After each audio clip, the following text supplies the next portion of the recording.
Hey, what's up, guys? Welcome back. First things first, I'd like to say sorry for last week. Absolute disaster. Couldn't figure out anything with my camera. It was messed up the whole week. That's why I didn't have a webcam the week before that. So I didn't get any content out last week. It was a disaster of a week for me. There was a bunch of stuff going on. Had a lot of stuff with family, had a lot of stuff with work. So my apologies for that. To the few people out there that texted me, I sent you guys some bets, so that's always an option. If you follow me on social medias, always shoot me a DM. I'll send you my whole betting slip, literally every pick that I take, all the bets that I made for the week. I usually only flash up a few of the ones that I end up actually taking on these videos. So if you ever send me a DM on my Andrew Sachs MMA Instagram account, I will send you everything. And I did that last week for a couple people. Because obviously didn't get a video out, so apologies for that, but we're going to bounce back. We're going to do great this week. Made a little bit of money last week. Kevin Vallejos KO down the stretch was nice. Made money on my 4-leg parlay with Jose Delgado, McDebeck oral buy. I'm trying to think who else was in it. I can't remember off the top of my head right now, but made a little bit of money last week. I think I went 11-3 total on the card. So solid night. And yeah, we're going to get into an awesome event this week with 14 fights.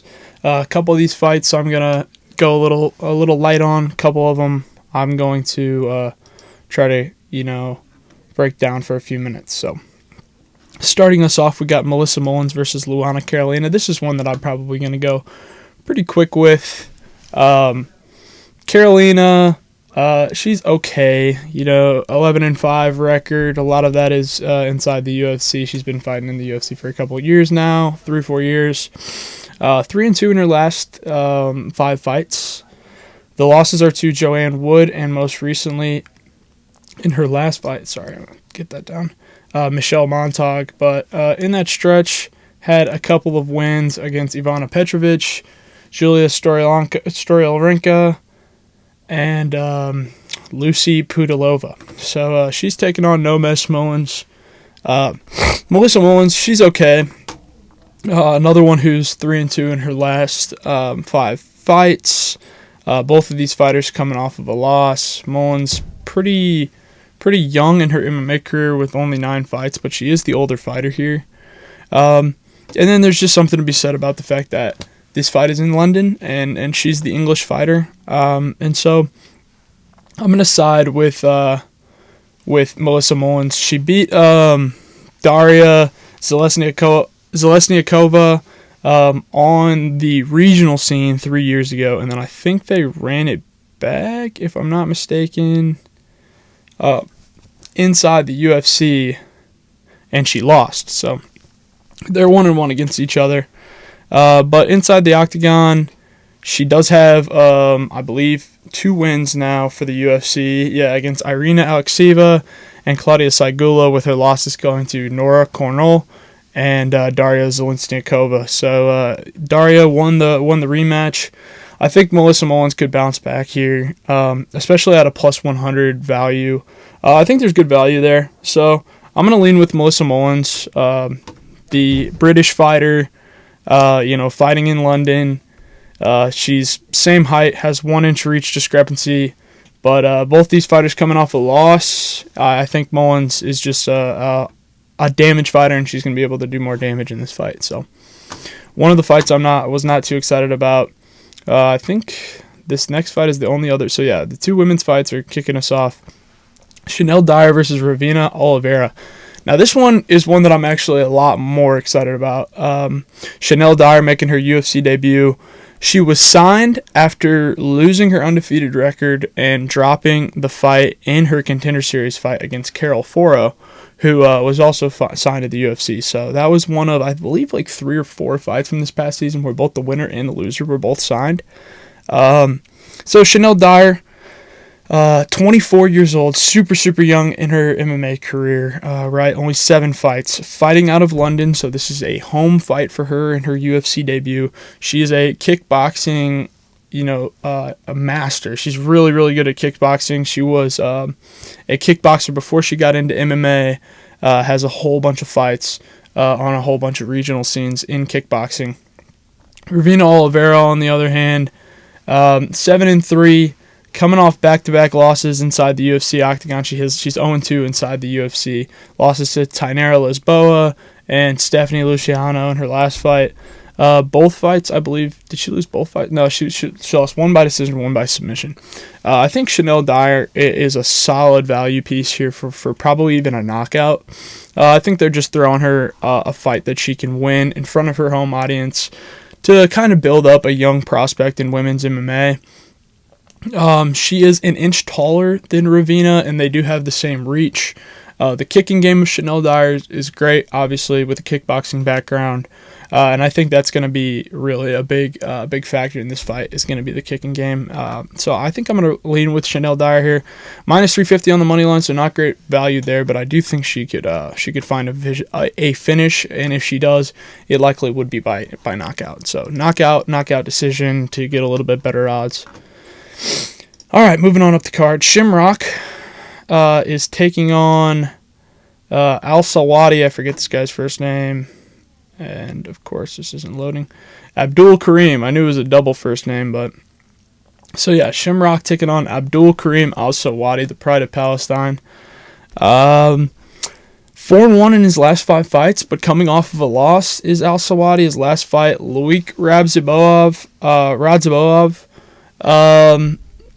knocked him out 2 years ago. So he hasn't fought in 2 years. Wow, that's actually crazy to me.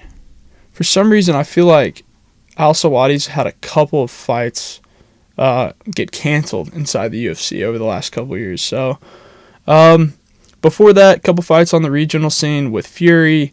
Had a couple nice wins. Beat George Hardwick on the Contender Series 2 years, 6 months ago. And then is 0-1 inside the UFC octagon, getting knocked out by Radzhabov. Shamrock, on the other hand, just made his UFC debut as well. These are both guys who are 0-1 inside the UFC. Lost his first fight to Nurul Aliyev, who I think was a really, really tricky opponent for a first fight inside the UFC octagon.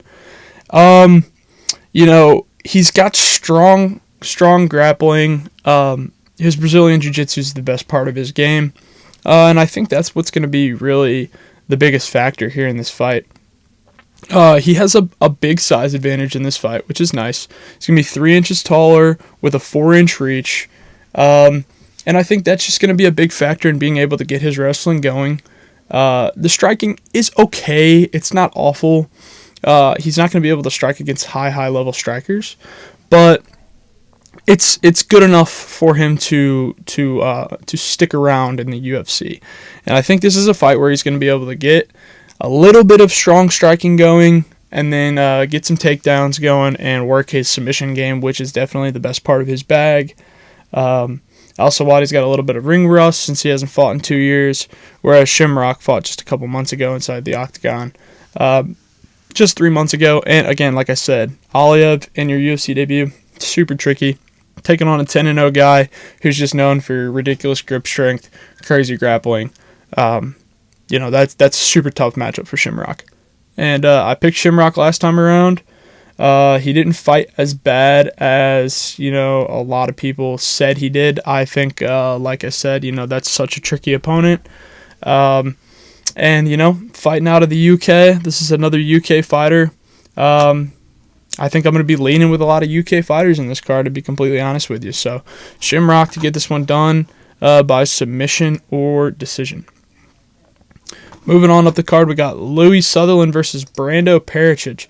So this is an interesting one because Louis Sutherland hasn't really gotten the chance to show what he can do inside the UFC octagon yet, but this dude's like an absolute freak. You can look at this Tapology photo right here. You just look at those traps right there. He looks like he's got a turtle shell on his back. But this is a big, obviously heavyweights, big dudes going on against each other. Pericic, actually, the taller fighter with the longer reach at 6'5" with a 79.5-inch reach. But Sutherland's definitely going to be the bigger guy in there, in terms of weight. Pericic's last time out weighed in at 261, whereas Sutherland weighed in just a half pound underneath the weight limit. Sutherland lost his UFC debut against Walter Walker, got heel hooked, but quick turnaround, and he's bouncing in against a guy, Brando Pericic, who just recently won his UFC debut against Alicia Ellison a couple months back, I believe on the UFC Perth card. So Australian versus Scottish guy fighting out of England. He's a Britain top team guy. Louis Sutherland's a Britain top team guy, whereas Pericic is City Kickboxing. So in this fight, I'm going to have to lean with Brando. Just think he's surrounded by better, like a better gym. I think City Kickboxing is one of the best gyms in MMA. He's around, guys like Israel Adesanya and Dan Hooker. So, a lot of high-level striking exchanges that he's going to be able to do. And he's just a big guy with solid grappling. 5-1 in his career so far with a knockout win in his UFC debut. I think he's going to sort of roll with that momentum and probably move Louis Sutherland to 0-2 inside the UFC octagon. I mean, Sutherland's a big dude. He's definitely got a bunch of one-punch power. But I don't know. I don't see this being a fight where, he's really going to be able to drag him into deep waters. And unless Louis knocks him out with one big strike, I think Pericic should be able to control every other aspect of this bout. So I'm going to lean with Brando Pericic. I think he gets it done, and we're going to move on. Off the card, we got Antonio Tricoli versus Montas Controversius. This is an interesting one. Montas is going to be probably minus 575. UFC debut coming off of the Contender Series, nasty knockout in the Contender Series. Tricoli he's on his way out. 0-3 in his last 3 bouts. Probably drops this one. He's probably out of the UFC. Only has, he doesn't have any wins inside the UFC octagon. 0-3 inside the UFC. He's fought solid guys at middleweight. Shara Bullet, Trishan Gore, and Mansour Abdul Malik in his last fight. So I think, kind of throwing a bone here to Montas. Tricoli is a physically imposing guy. He's going to be taller and have, a reach advantage here. 3 inches taller with a 4.5-inch reach advantage. But he's going to be 9 years older. And just the size has done nothing for him in his last couple of bouts. He hasn't been able to really get anything going. He's just showed, highlights for the fighters that he's going up against, really. So, I'm going to have to go with Montas.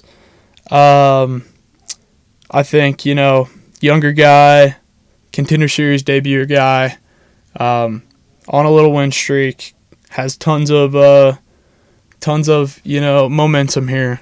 I'm going to lean with Montas to get this one done, most likely by KO. So if you can get Montas KO by decent odds, I would definitely lean with that.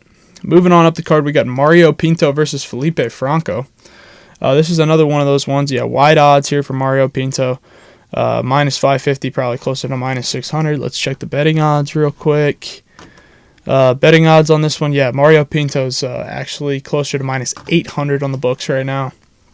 Sort of as I suspected. Felipe Franco's a guy making his UFC debut who really hasn't fought in any decent, fight promotions. 5 fights ago, he's fighting in a fight promotion against a guy who was making his MMA debut, because the dude's record is 0-1-0, and it doesn't even have the fight promotion on Tabology, which is very, very rare. Then fought another guy who was 0-0. So I guess this guy, when he fought him, was actually 0-1. The dude who he took on 5 fights ago was 0-1, and then he took on a dude who was making his MMA debut. Then he lost a fight on the Contender Series to Freddie Vidal. Wow, dude. I honestly completely forgot about this guy. I'm remembering now about that Vidal fight, but dude, I completely forgot that this dude was on the Contender Series 6 months ago against Freddie Vidal. He lost that fight by rear naked choke in an absolutely ugly bout. It looked terrible. Honestly, completely forgetting about it till now. I didn't do much research on this fight because this is just an obvious win for Mario Pinto. They're throwing Mario a bone, probably because they couldn't find him any other opponents. He most recently fought 1 month ago at 205 pounds, and he's stepping up to fight at heavyweight. Mario Pinto should win this by knockout or submission pretty easily, most likely in the first round. So I think they're going to just, throw Pinto a bone here. A guy who's actually fought some okay competition. Austin Lane, Jonathan Deniz in his last bout. Won his, contender series bout a year, 5 months ago now on, not this past season, but the season before last. 97% of the audience is on Pinto. I think it should be more like 99.5%. Because there's literally no chance Felipe Franco wins this fight. This is one of those actually throwing a bone fights here. Dude's fighting on fight promotions I've never seen before. Mammoet fight champion. Yeah, fighting against guys making their debuts and stuff like that. Like 3 of his last 4 wins are against a 1-1 opponent, an 0-0 opponent, and an 0-1 opponent. Mario Pinto by finish, first round. Get yourself some decent odds there. Even if it's like close to plus 100, take it. Nathaniel Wood versus Losine Chieta is next on the card. This is one of my favorites on the whole bout. Losine Chieta is coming over from, I believe Octagon. Yeah, it's Octagon Fight Promotion is where he's coming from. A Belgian fighter by way of Africa. 16-1 as a professional. In his last 5 bouts, he's won 3 of them by knockout. I've seen some of his tape. I haven't watched any of his full fights, but I've seen some of his Octagon tape. Dude's got ridiculous one-punch power. I watched this dude's tape, and it reminds me a lot of like the Aaron Pico Bellator tape when he was getting ready to make his UFC debut. We all know how that went. But yeah, this is going to be an interesting one. I feel like a lot of people are going to be on the side of Losine Chieta, but gosh, dude, Nathaniel Wood is the real deal. This is a solid, strong fighter who's been around the UFC Octagon for a couple of years now. 4-1 in his last 5 with wins over guys like Andre Fili, Daniel Pineda, Morgan Charrier, and then most recently in his last fight beat Jose Delgado, which is probably one of his best wins on his UFC record so far, as Delgado is now bouncing back with a big win against Andre Fili this past weekend. And at the time that Nathaniel Wood beat him, I believe he was on a 5-fight knockout streak. So Nathaniel Wood is going to be the smaller fighter here. He's going to have a 2-inch a 2-inch height discrepancy, whereas Chieta doesn't have his reach numbers in on Tapology, but I'm imagining his reach is going to be probably significantly larger, most likely 3 to 6 inches longer than Nathaniel Wood's. With that being said, another Britain top team guy, Nathaniel Wood, a dude who does like almost everything right, and it looks like Tapology is pretty split on this one. 55% for Chieta, 45% for Wood. I think there's good value here on the side of Nathaniel Wood. Do I think he's going to go out there and finish him? Probably not. His last 4 wins are all by decision. So I think, if you can find a prop that will let you get Losine Chieta by KO or Nathaniel Wood by decision at decent odds, I think that's a solid little double chance to take. And it may be something that I sometimes I hate taking a double chance that features a method of victory for both fighters, but I feel like this is one of those fights where that totally is something that is in play. Wood is a strong fighter who does everything right, but Chieta, nasty one-punch power, 3 knockout wins in his last 5 fights. It's tough for me to make a pick right now. I think I'm leaning towards the side of Nathaniel Wood. I was going to take Losine Chieta if he fought Patricio Pitbull, but he missed weight in that fight, and they had to reschedule him a couple months down the line. So Chieta's getting another shot to make weight here, to fight against Nathaniel Wood. If he misses weight again, which is always up in the cards for a guy who misses weight once, it often happens twice. So if he misses weight again here, the fight will probably get canceled again, and he'll probably be cut from the UFC.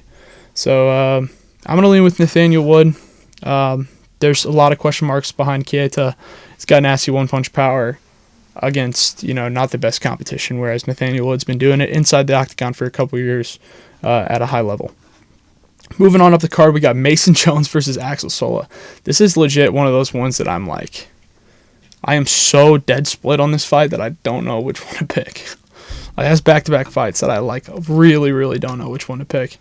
Axel Sola is an undefeated prospect. 11-0-1. He's got one draw on his record a year, 8 months ago. On Aries, he had a draw against Dagur Imavov. Last 5 fights, knockout win, decision win, all at Aries, and then won his UFC debut via knockout over Reese McKee, a fight where a lot of people were leaning on the side of Reese McKee.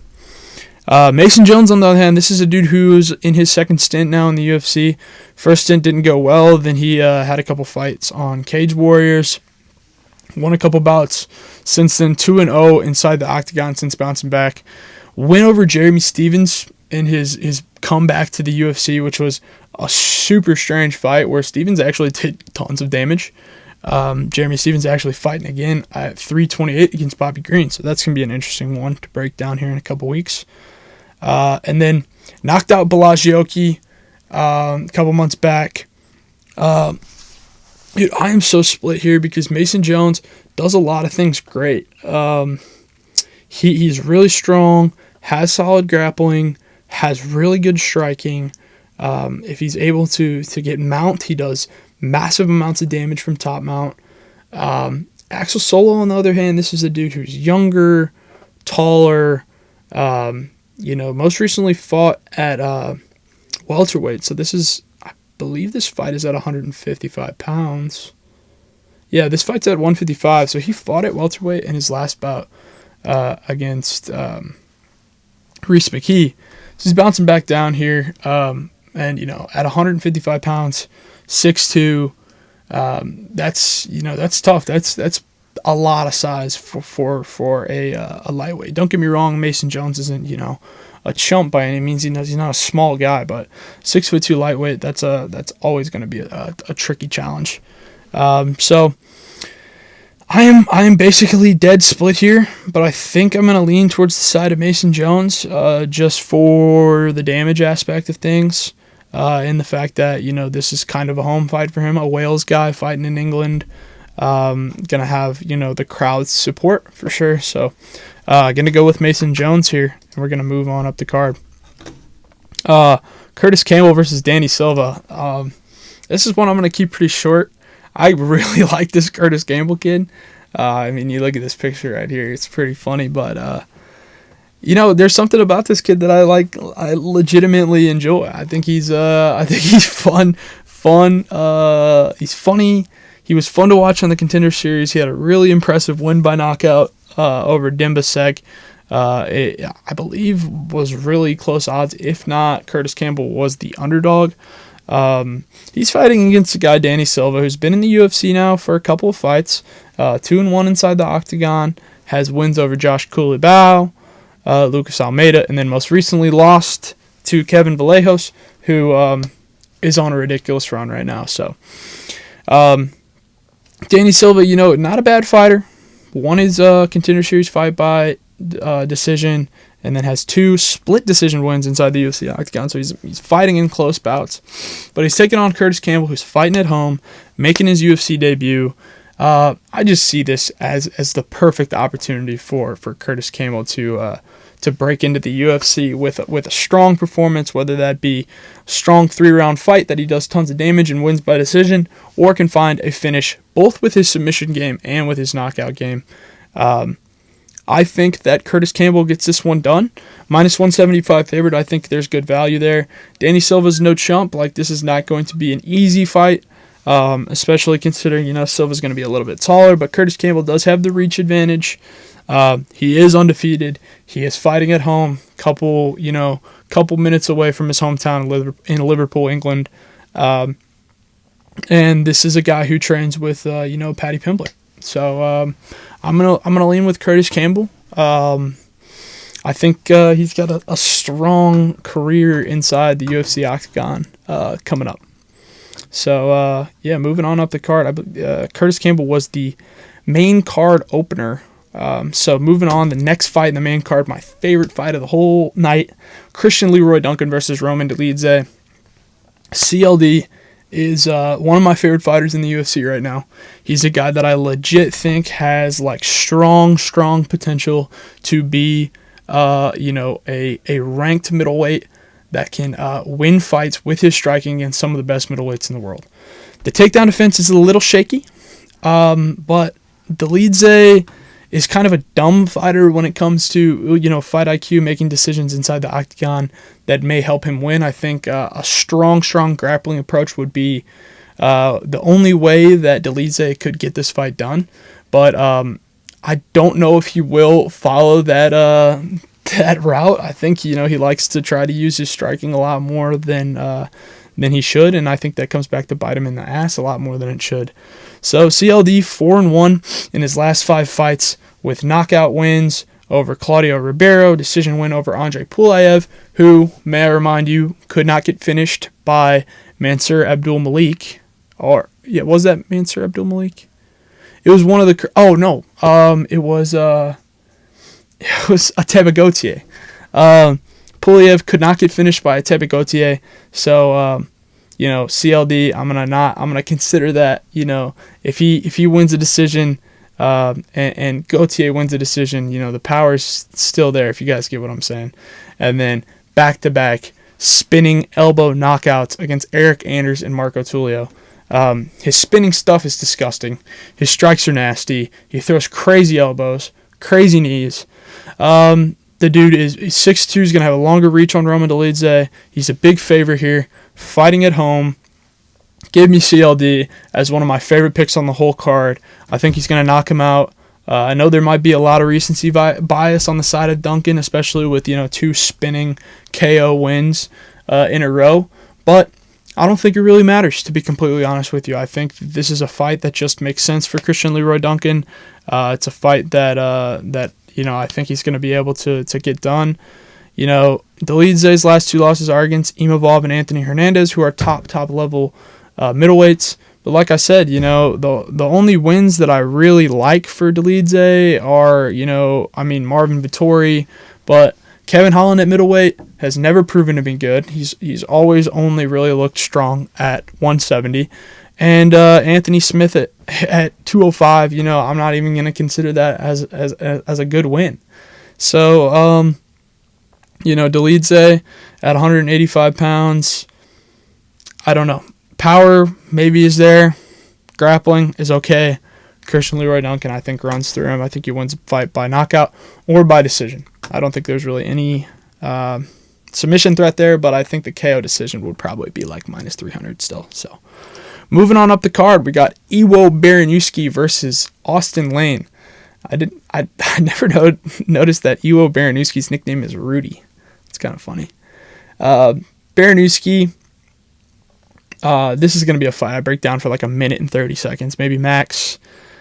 This dude literally put on probably the fight of the year last time out against Ibo Aslan. Absolutely disgusting. They both got dropped like 4 times in a matter of a minute and 20 seconds.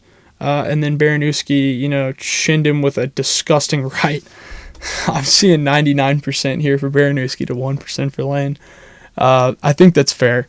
Austin Lane's 1-4 in his last 5 fights. He's fighting guys like Vitor Petrino, Mario Pinto, Jonathan Diniz, Justin Tafa. His only win is against Rebellis Spain, who is out of the UFC octagon by now. Physically imposing guy, big guy, 6'6", with an 80-inch reach. But this fight's at 205. And I think Austin Lane's going to have a lot of trouble cutting weight. And this is just a guy who's been knocked out. 3 out of his last 4 losses are by KO. 1 is by submission. Cutting 40 pounds is not going to help you. So, Iwo Baranowski to win this fight by KO should be an absolute lock. I mean, I don't understand it. Cutting the light heavyweight after being knocked out 3 out of your last 5 fights, and fighting against, a disgusting one-punch type of guy like Baranowski, who's coming off of literally the fight of the year. taking massive power strikes, eating them, bouncing up, and firing back and knocking a guy out. Give me Baranowski by any way he pleases. Giant lock. Moving on up the card. MVP versus Sam Patterson. Have no idea how this isn't the co-main, which we'll get to the co-main next, which is a great fight, don't get me wrong, but Michael Venom Page fighting in in his hometown of London. Come on now.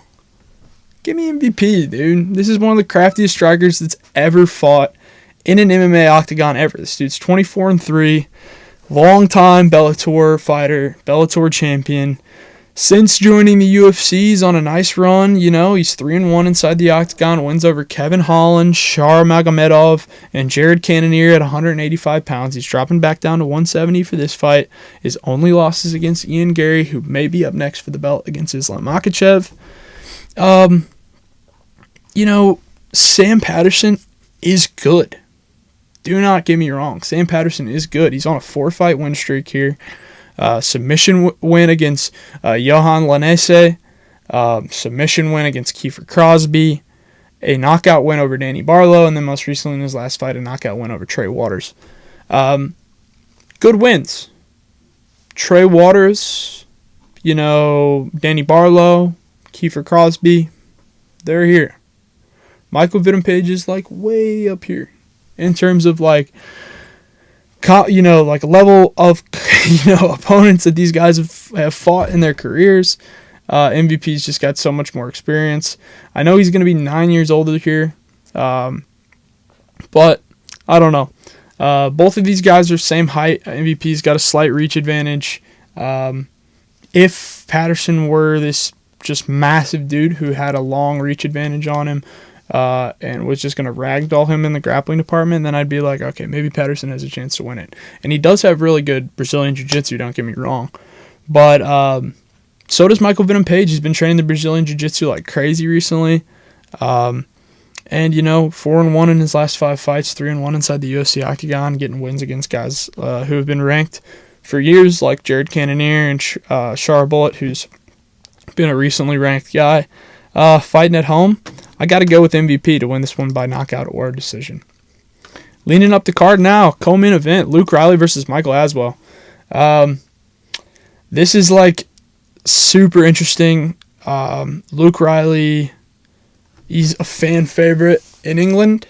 One-punch guy, fought on Cage Warriors for several years. A lot of knockout wins on Cage Warriors. 4 of his last 5 wins. He's on a 5-fight win. Well, he's undefeated, 12-0.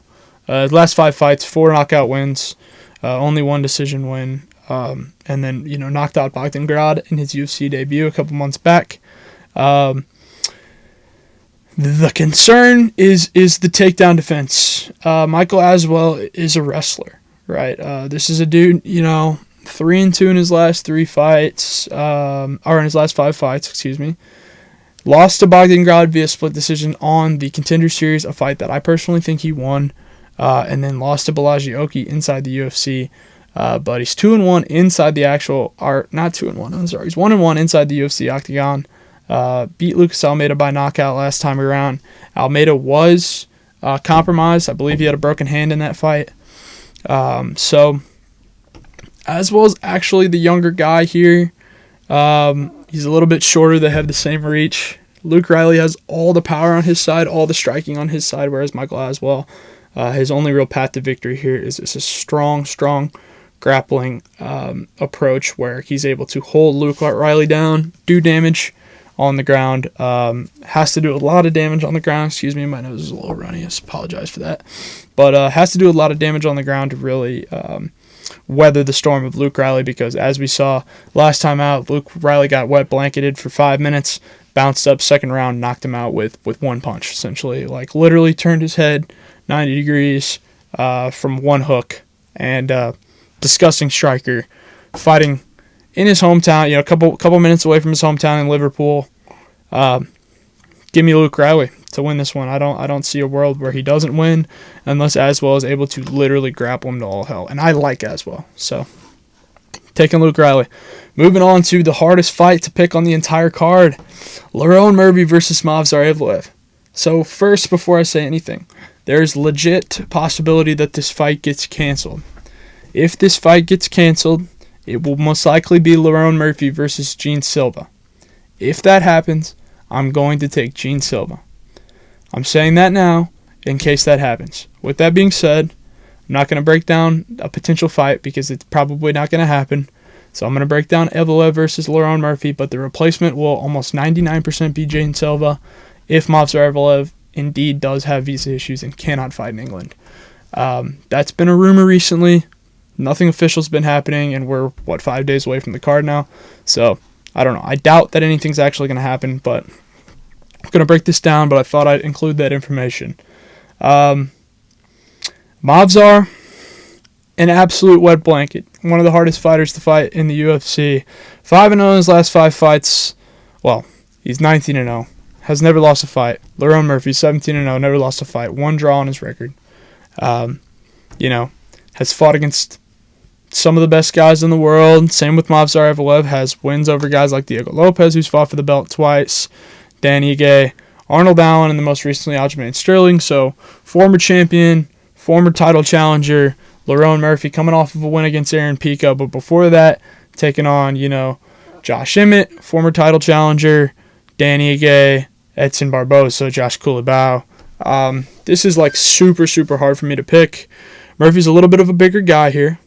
2 inches in height on him, 1 inch reach advantage on him. Fighting at home. I think the activity is going to be huge for Lerone Murphy here. I think just the fact that he's fought so much more than Movsar, has good takedown defense, is so technical on the feet, so solid with his takedown defense, with his get-ups, with his get-off the cage moves. I think Lerone Murphy has an underdog piece. I mean, it says plus 220 here on Tapology. It's probably more like plus 150. So I'm seeing plus 175 to plus 190. I think there's good value on Lerone Murphy. I legit think there's a lot of good value on Lerone Murphy. He gained tons of respect from me last time out when I took Aaron Pico. I'll be the first to admit that I took Aaron Pico and I was confident that Pico was going to win.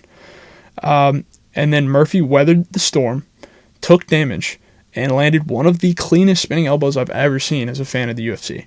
Literally put Pico out cold with his eyes rolling back. It was disgusting. One of the most violent moments in UFC history. In the last couple years at least. Literally one of my favorite knockouts I've ever seen. In the moment it wasn't, but looking back on it, absolutely disgusting. Movsar, he's just a guy that has to win fights by decision. He has to. Every one of his fights he's won by unanimous. Every one of his last 5 fights he's won by unanimous decision. We're going to tap on Movsar's page here real quick. You have to go back to... This dude was supposed to fight Ilia Topuria in 2022. Let me say. That would have gone so poorly. For like that, Ilia Topuria salivates at a matchup like Movsar Evloev because there's literally no chance in hell he would have been able to take him down and hold him down, and one punch would have shut off his lights. You have to go back to, oh gosh, man. You have to go back to 2018 when he was fighting on the M1 Challenge to find his last finish win when he was 9-0. Since then, he got into the UFC octagon. He's won decision over Seungwoo Choi, decision over Enrique Barzola, decision over Mike Grundy, decision over Nick Lentz by split decision, decision over Hakeem Dawood, decision over Dan Ige, decision over Diego Lopez, decision over Arnold Allen, decision over Aljamain Sterling. Lerone Murphy fights the decision a lot too, but not really trying to win every single fight by decision. He's actively looking for a finish. So with that being said, I'm gonna have to take Lerone Murphy here. I think he's gonna get this one done. I think the at home aspect is just gonna be a big part of it. He's craftier. He does more damage. And I think he's got the takedown defense to weather the storm of Movsar Evloev. So with that being said, I'm running out of time here. I got to get out of this booth here in the next couple of minutes. So I'm going to run my bets up here and then do my outro real quick. So my bets of the week, My favorite underdog pick, I'm going to have to take Lerone Murphy as a straight this week. Three pick parlay. We're going to take Luke Riley, Iwo Baranuski by KO. And then we're going to take, who was my third leg? Oh, Curtis Campbell. Apologize. So Luke Riley, Iwo Baranuski by KO, Curtis Campbell, 3-leg parlay. I think solid underdog parlay would be take Shimrock as an underdog and take what's his name? Where's he at? Gosh, I don't know why I can't. I'm looking at this little small list right here on my side. But Shimrock as an underdog is a solid pick. Nathaniel Wood as an underdog. I'm sorry, he's right here in front of me. But so a little Nathaniel Wood, Shimrock, 2-leg parlay. I think I like too. I will be throwing up all of my picks on the screen as I always do. I may even throw up a parlay that includes the odds of every single British fighter parlay together, which is always one of my favorite things to do in a fight like this. So again, sorry for last week. I'm going to try to stay consistent, stay in here, get in here every Tuesday, every week, and record this. Last 2 weeks have been really tough for me with a whole bunch of stuff, camera issues, family issues, and work issues. So I'm going to bounce back. We're going to win some money this week. We'll be back next week with another video. Thank you guys for watching. As always, if you haven't already, like, comment, subscribe, follow my Instagram, Andrew Sachs MMA, for picks every week, updates on videos every week. Really appreciate you guys. Thank you very much, and I will see you all next week. Peace.